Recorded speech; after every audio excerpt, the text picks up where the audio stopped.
Bienvenue dans le débat de France 24. Un président américain qui interpelle directement la Russie et la menace d'envoyer ses missiles sur l'un de ses alliés. Il faut remonter très loin pour retrouver ce type de propos. On n'avait plus entendu cela depuis peut-être les années 80, plus sûrement depuis la crise des missiles à Cuba il y a un demi-siècle, une éternité. C'est ce qu'on vient de vivre aujourd'hui avec les derniers tweets de Donald Trump, alors que le monde se prépare à des frappes américaines en Syrie et peut-être aussi françaises, après les soupçons d'attaque à l'arme chimique par le régime syrien contre l'une des dernières villes rebelles, Douma, près de Damas.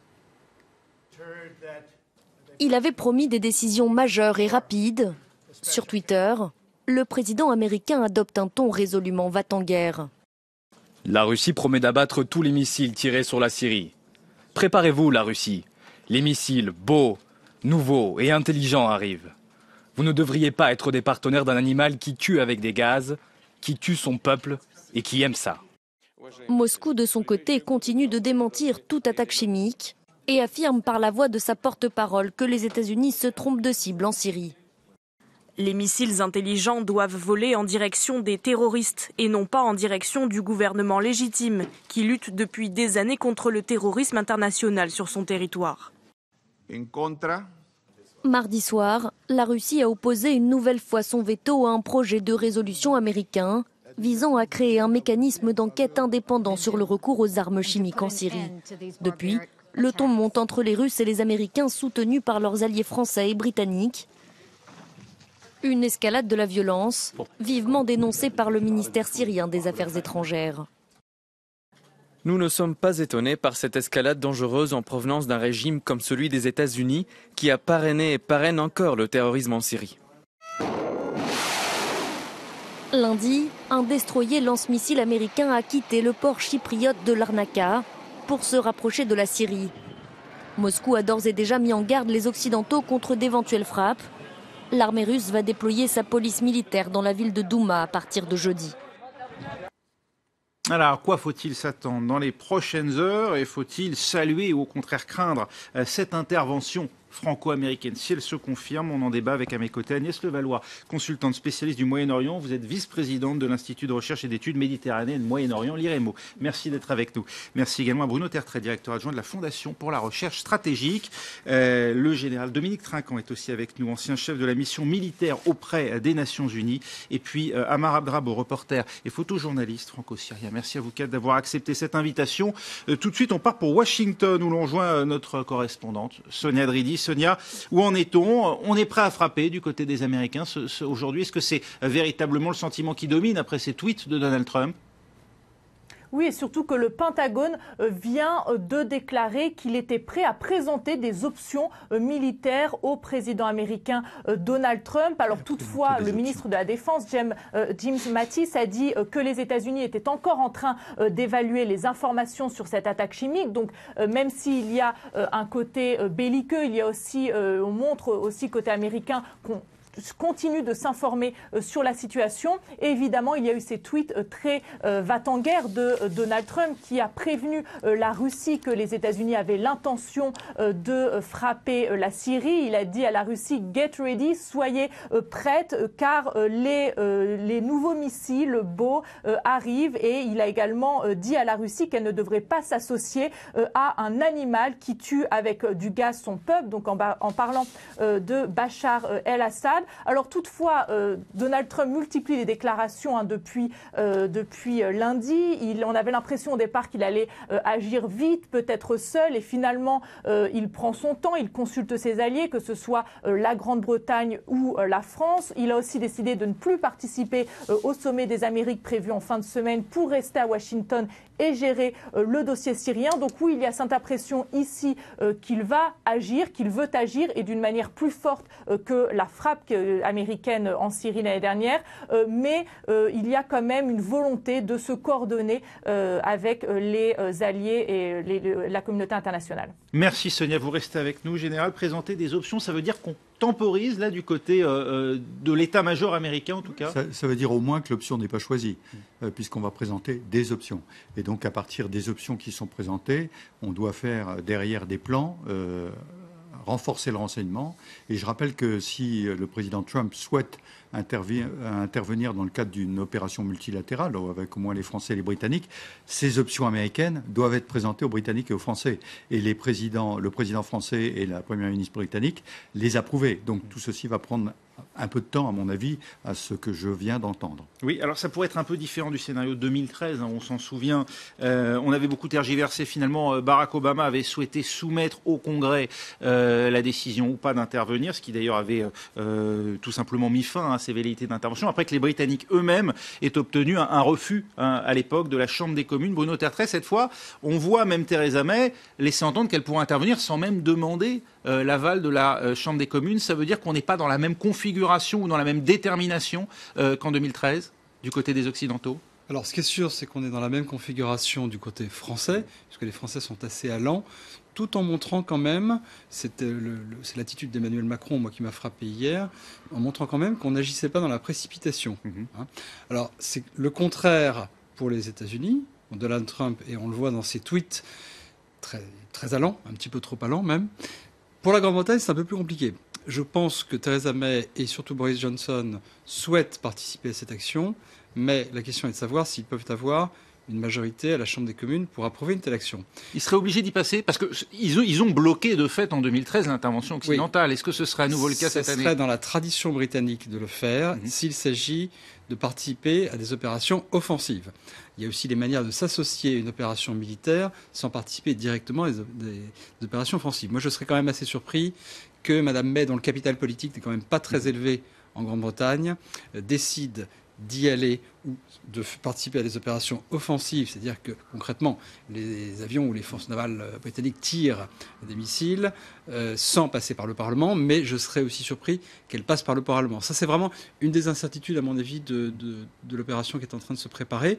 Et puis, bien sûr, on a parlé tout à l'heure de présentation d'options, mais ça va, et le général le sait bien, au-delà de la présentation, on coordonne, on fait un processus qu'on appelle de déconfliction des opérations, on coordonne tout ça. Qu'est-ce que tu fais toi? Qu'est-ce que tu fais moi? Qu'est-ce que je fais moi? Emmanuel Macron, par exemple, a été assez clair. Il a dit, moi, je me limiterai à des objectifs qui peuvent être associés, de près ou de loin, aux armes chimiques. Il n'est pas certain que les Américains soient exactement dans la même logique. On va écouter justement ce qu'a dit Emmanuel Macron hier, beaucoup plus prudent, on l'a compris, donc, que Donald Trump. Nous allons poursuivre les échanges d'informations techniques et stratégiques avec nos partenaires, en particulier britanniques et américains. Et dans les prochains jours, nous annoncerons notre décision. En aucun cas, les décisions que nous prendrions n'auraient vocation à toucher des alliés du régime ou à s'attaquer à qui que ce soit, mais bien à s'attaquer aux capacités chimiques détenues par le régime, si la décision était prise. Agnès Levallois, en excluant explicitement des cibles les alliés du régime syrien, Paris veille à ne pas braquer la Russie et l'Iran?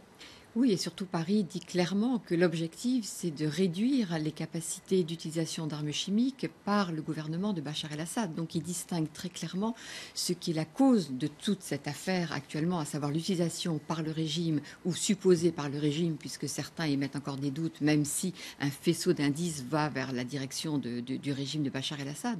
Donc il est clair pour Emmanuel Macron, ce qu'il dit d'ailleurs depuis déjà des mois et des mois. Cette déclaration n'est pas nouvelle. Il avait déjà dit précédemment que si effectivement des armes chimiques étaient utilisées par le régime, il faudrait agir. On revient à cette fameuse idée de ligne rouge. Donc Emmanuel Macron, me semble-t-il, est très cohérent dans sa position depuis le départ, qui est de dire dès qu'on a les preuves, on y va et on veut simplement détruire, et on veut clairement détruire ce qui permet à ce régime d'utiliser des armes chimiques, et il ne veut surtout pas rentrer en confrontation avec les alliés du gouvernement de Bachar el-Assad. On va y revenir dans un instant, mais Amar Abdarbo, ces capacités chimiques du régime syrien, on sait où elles en sont, où elles sont déjà géographiquement, quel est leur volume et comment se fait-il qu'elles n'aient pas été détruites comme on le pensait en 2013? En principe, elles l'ont été, c'est ce qu'on nous a dit. Mais maintenant, est-ce que c'est vraiment la question de chimique? Enfin, moi, si je me borne sans aucun sentiment à regarder les chiffres, on est à des 1000 fois plus de morts ou 100 000 fois plus de morts. Par largage de TNT, par hélicoptère. Par les barils, par la TNT, et encore plus par les arrestations, les détentions arbitraires, la torture. Vous savez, il y a peut-être 200 000 personnes sous la torture. On parle de combien sous le chimique? C'est vraiment une goutte d'eau.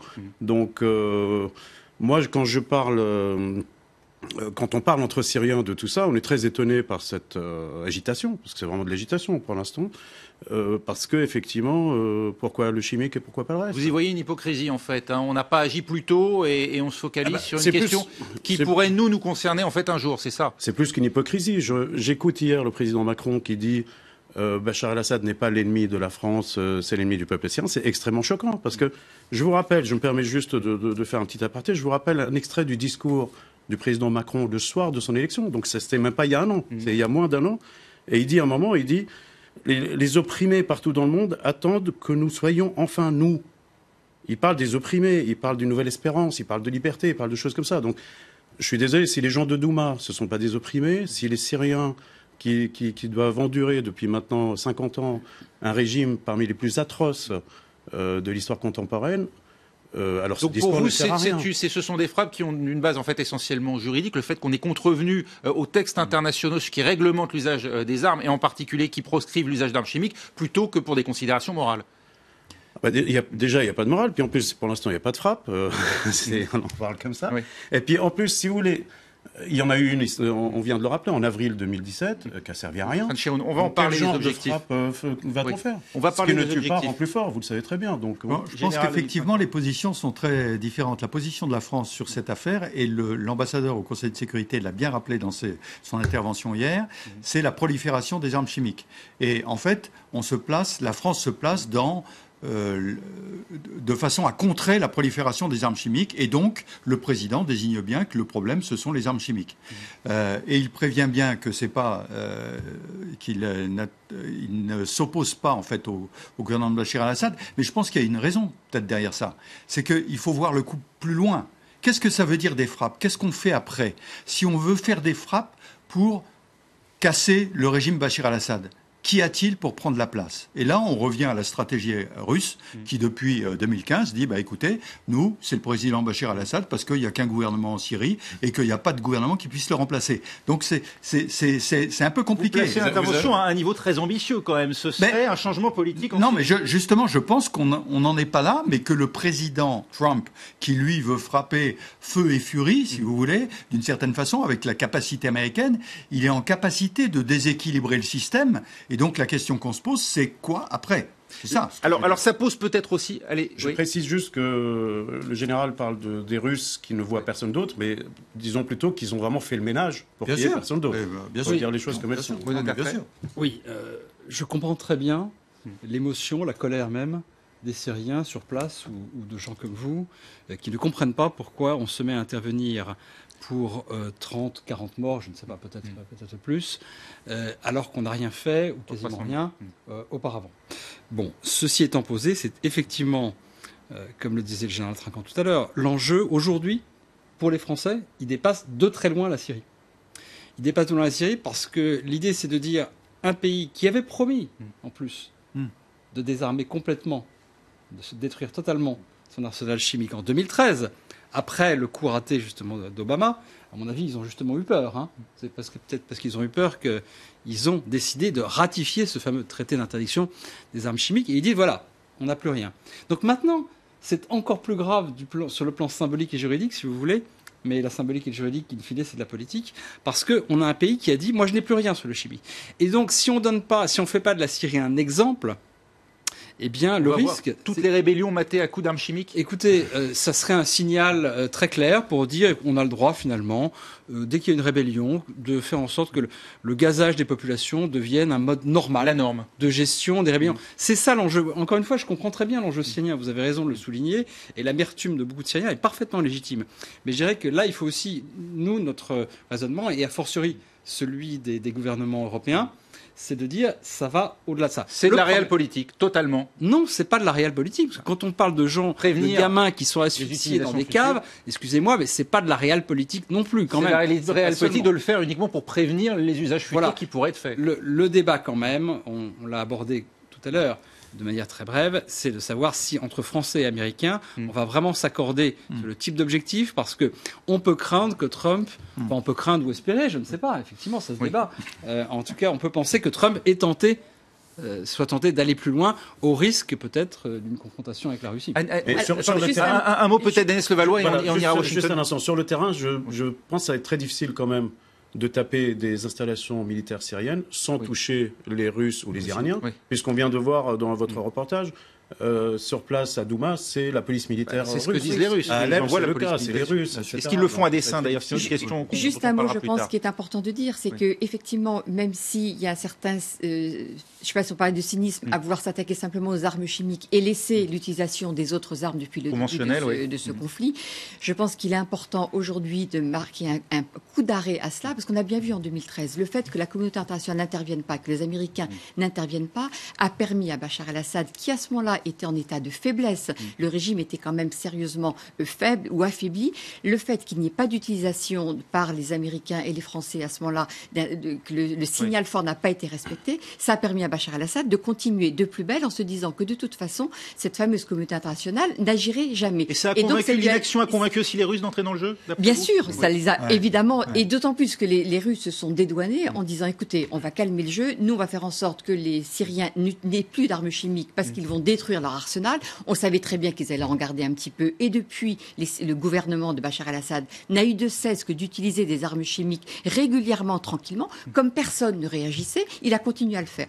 Donc le fait aujourd'hui que les Américains, les Français, les Britanniques disent non. Là, alors pourquoi maintenant? Il n'y a pas il y a 2 ans, évidemment, il y a eu beaucoup de morts dramatiques, et la situation a été de plus en plus dramatique depuis. Mais je crois que c'est important quand même de dire à ce régime, c'est quand même insupportable d'utiliser ces armes chimiques, même si les autres sont tout autant insupportables. C'est sûr. Je crois, permettez-moi d'abord d'abonder dans votre sens, mais d'aller plus loin.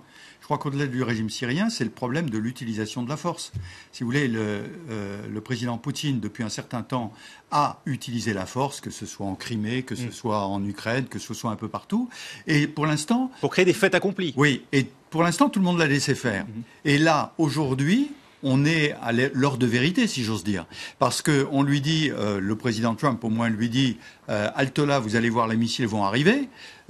Et le président Poutine, on est vraiment dans une phase qui m'inquiète beaucoup, moi. Lui répond, non seulement on va détruire vos missiles, mais on va détruire vos lanceurs. Les lanceurs, ça veut dire quoi? Demain, un destroyer américain coulé dans la Méditerranée?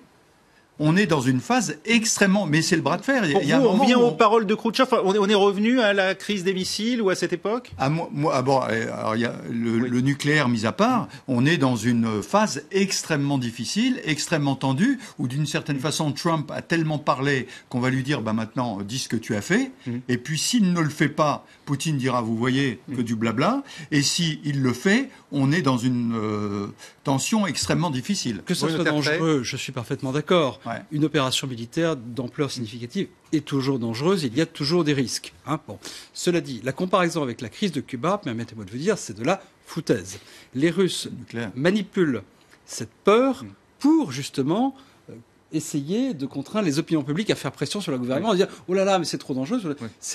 Quand je dis c'est de la foutaise, ce que ça veut dire, c'est que nous ne sommes pas du tout au bord du gouffre, et encore moins du gouffre nucléaire, comme c'était le cas en 1962. La seule comparaison qu'on puisse faire avec Cuba, finalement, c'est de voir que finalement, il y en a un qui parle un peu comme Khrouchtchev, mais c'est pas Poutine. Oui, maintenant c'est passé de l'autre côté du Pacifique. C'est plutôt Trump. C'est Trump. Bon, il est logique, normal, attendu que les Russes disent « ne nous laisserons pas faire ». Il serait tout autant anormal de prendre leurs menaces trop au sérieux. Il faut prendre la Russie au sérieux, mais pas trop au sérieux non plus. On va en reparler dans un instant et on ira voir notamment Sonia Dridi à Washington pour parler justement des cibles envisagées par les Américains. Restez avec nous, on se retrouve juste après une courte pause pour la deuxième partie du débat.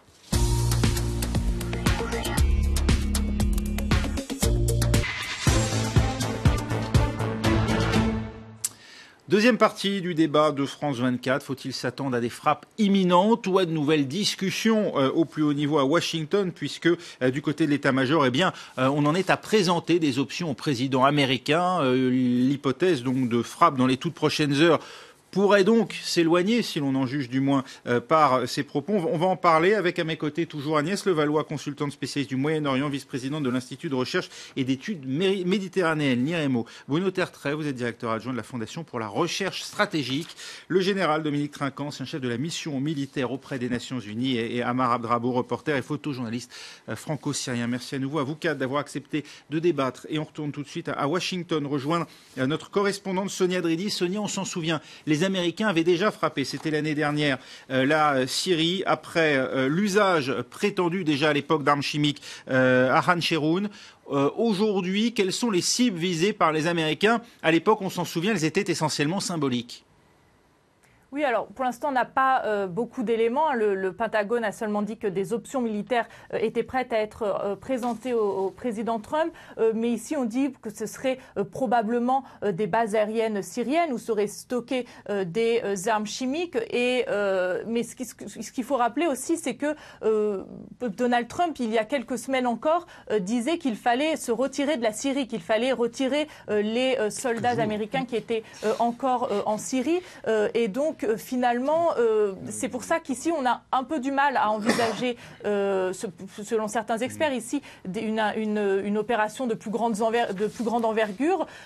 Et donc, finalement, ce serait... Et ici aussi, on rappelle aussi beaucoup que, justement, les États-Unis doivent faire attention à ne pas frapper, à ne pas toucher des cibles russes. Donc, finalement, les options pour les États-Unis sont quand même assez limitées. Et puis, voilà, quand on rappelle que Donald Trump, il y a peu, disait qu'il fallait se retirer de la Syrie, notamment parce qu'il avait vu les chiffres qui étaient envoyés en Syrie pour la reconstruction, il trouvait ça beaucoup trop, et avec son mantra de l'Amérique d'abord. Donc voilà, pour l'instant, c'est sûr qu'il y a une volonté américaine de frapper. Et puis, c'est aussi une question de crédibilité pour Donald Trump, puisque je vous rappelle que depuis sa campagne électorale et depuis le début de sa présidence, il n'arrête pas de critiquer Barack Obama qui n'a pas agi en Syrie en 2013, alors que, soit dit en passant, à l'époque, Donald Trump avait dit au président Obama qu'il ne fallait pas agir en Syrie. Depuis sa campagne électorale et sa présidence, il n'arrête pas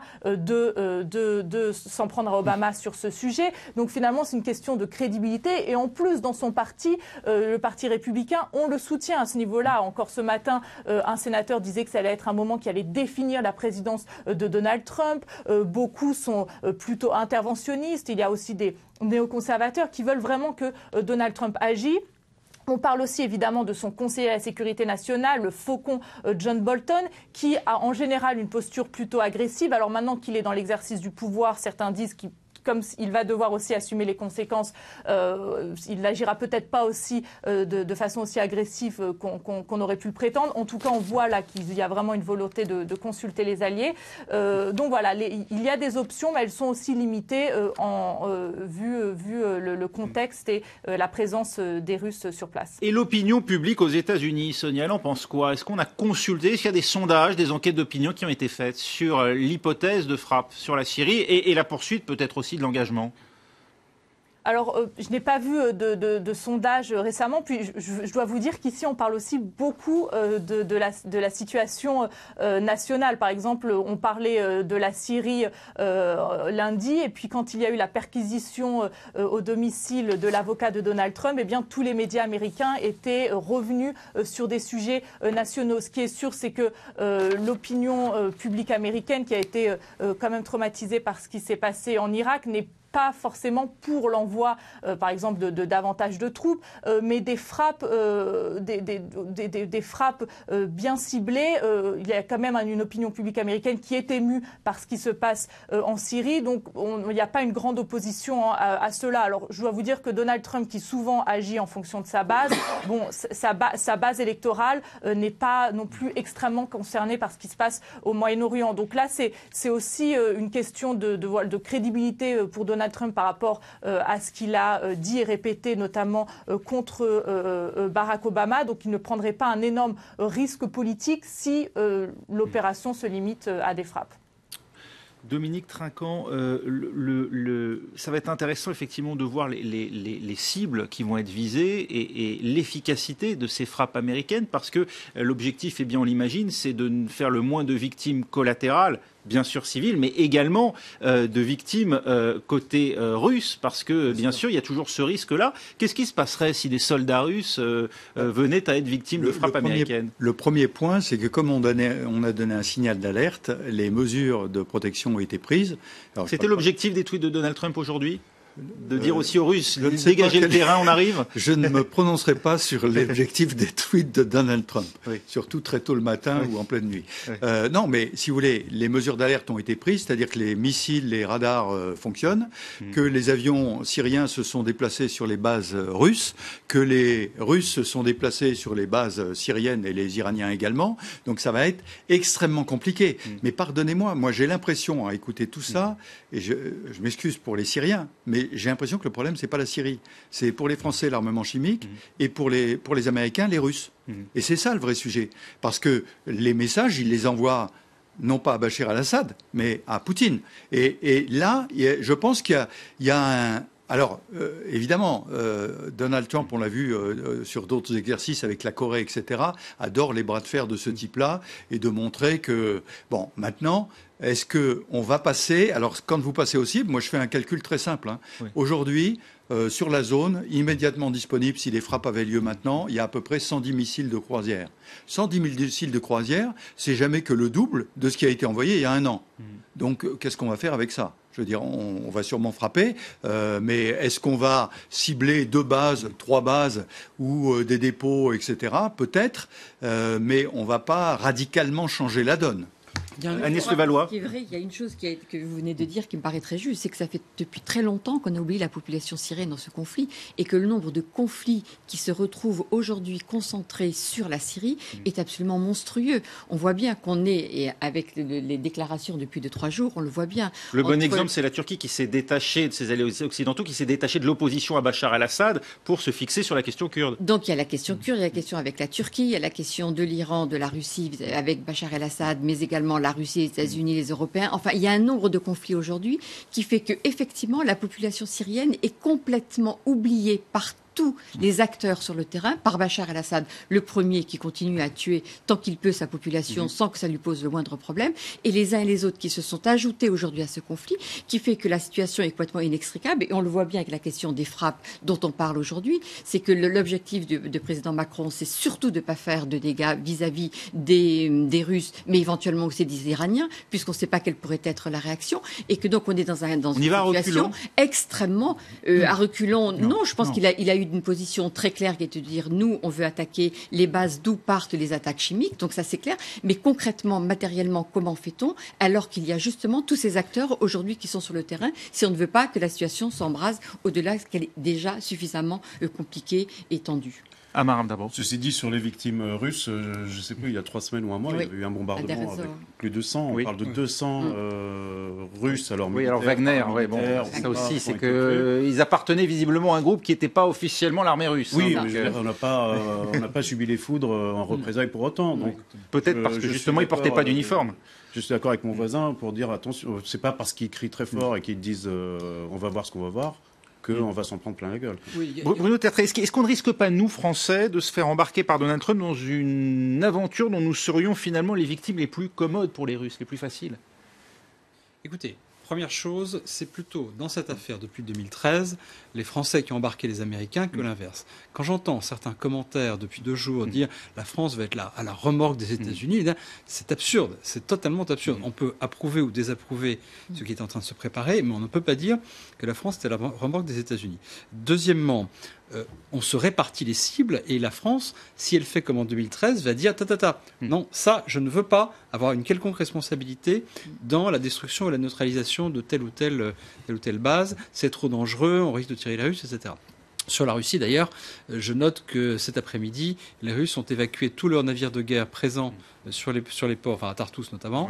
Ça veut dire qu'ils ne veulent pas non plus trop prendre de risques. Un dernier point dont on n'a quasiment pas parlé. Pardon ? Je suis désolé, c'est des mesures de précaution normales d'une marine qui rentre en guerre. Absolument. Elle ne reste pas au port. Oui, totalement. C'est ce que ils rentrent en guerre. Ils rentrent en guerre quand même.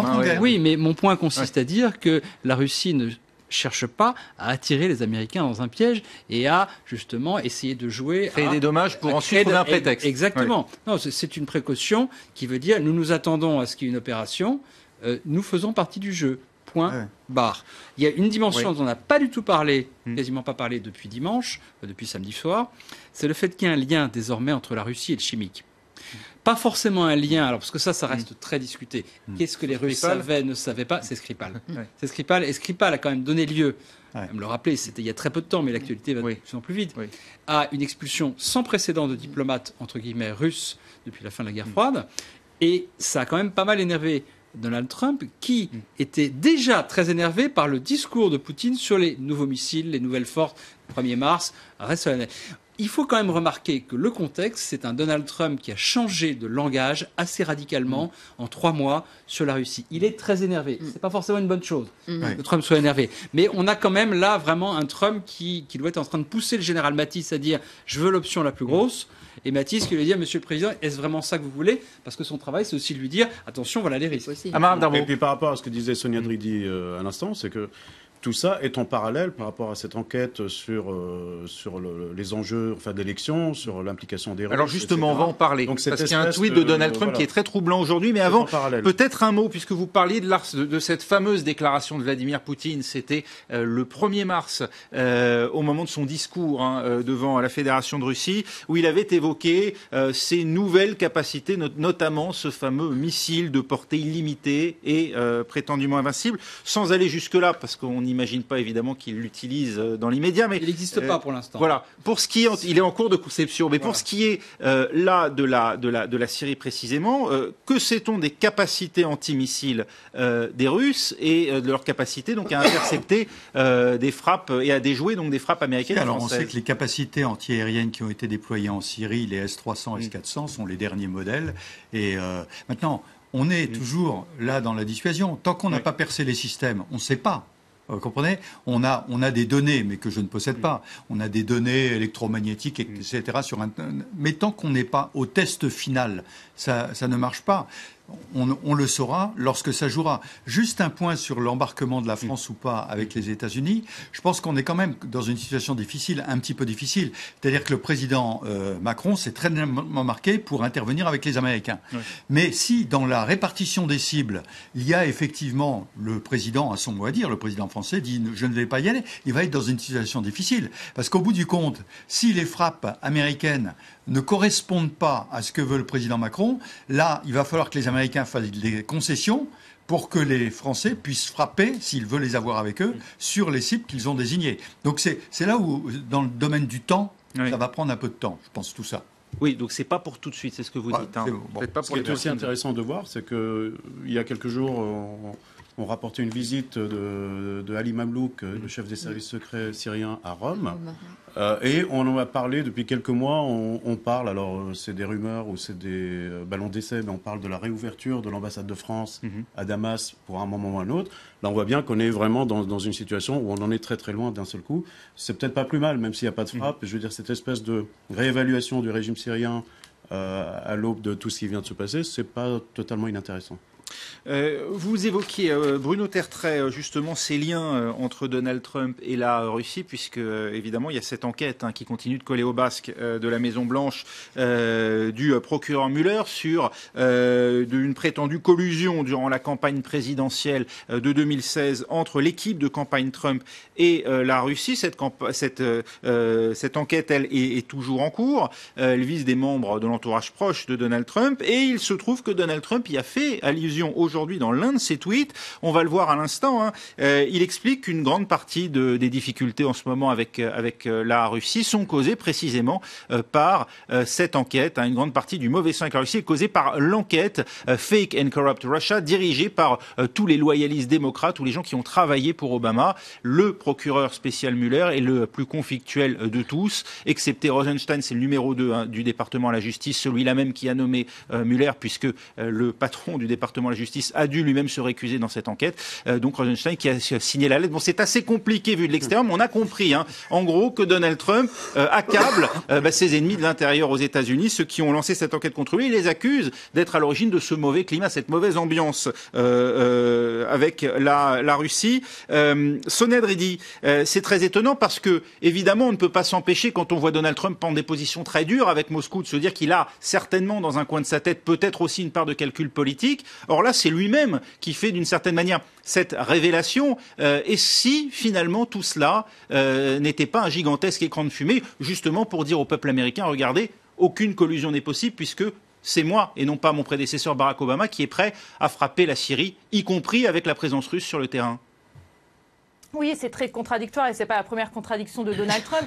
Mais ce qu'il a dit aujourd'hui, c'était vraiment que l'animosité qu'il y a avec Moscou, c'est la faute de cette enquête sur la Russie.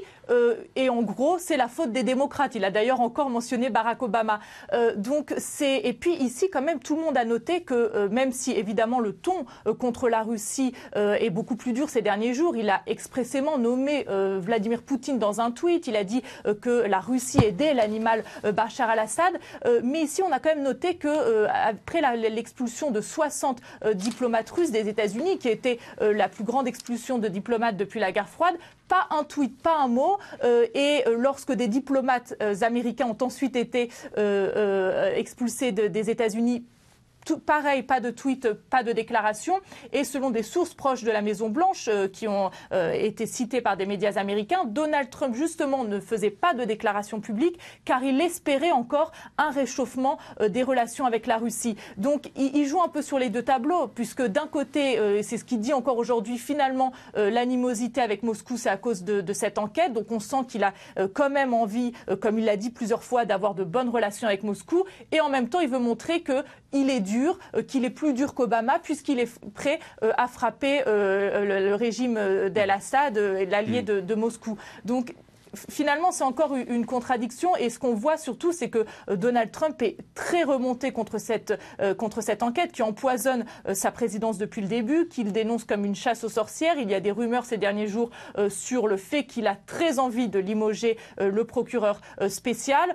Et en tout cas, on sent que Donald Trump, même s'il est prêt à frapper des cibles en Syrie et à du coup avoir, comme il l'a dit ce matin, des relations très mauvaises avec la Russie, les plus mauvaises depuis la guerre froide, il serait aussi prêt dès le lendemain si la Russie finalement agit d'une certaine façon ou en tout cas ce qui plairait aux États-Unis, il serait très vite prêt à faire la paix avec la Russie. On sent qu'il a toujours envie d'avoir de bonnes relations avec Moscou. Donc c'est contradictoire, mais c'est comme il fait souvent des histoires de deal et il est prêt à changer d'avis du jour au lendemain en fonction de la situation. Voilà, on a compris, on ne trouvera pas forcément la réponse du côté de la psychologie de Donald Trump. En tout cas, côté russe, on l'affirme, aucune trace de gaz sarin relevée sur les victimes des bombardements à Douma.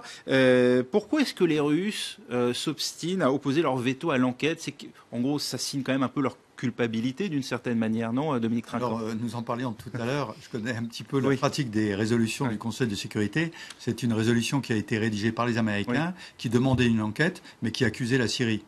Or, logiquement, une enquête... C'est la formulation, donc, officiellement, qui leur a déplu. Logiquement, une enquête devrait ouvrir une enquête pour prouver qu'il y a bien attaque chimique et d'où ça vient. Alors que là, les données étaient un peu inversées.